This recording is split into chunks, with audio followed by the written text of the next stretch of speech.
Well, winter blizzard 2011. Good way to start February. Here's looking out from the garage, looking out.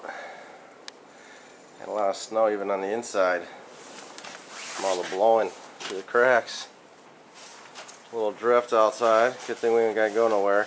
About 4.5 feet there. Little view looking out. I'm going to start working on clearing the drive here. We'll get back with an update later.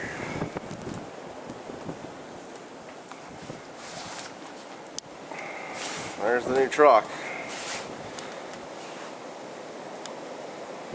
Hurry up, spring.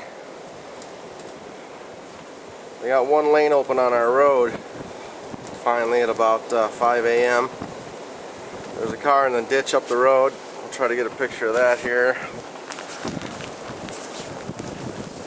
Still blowing pretty good.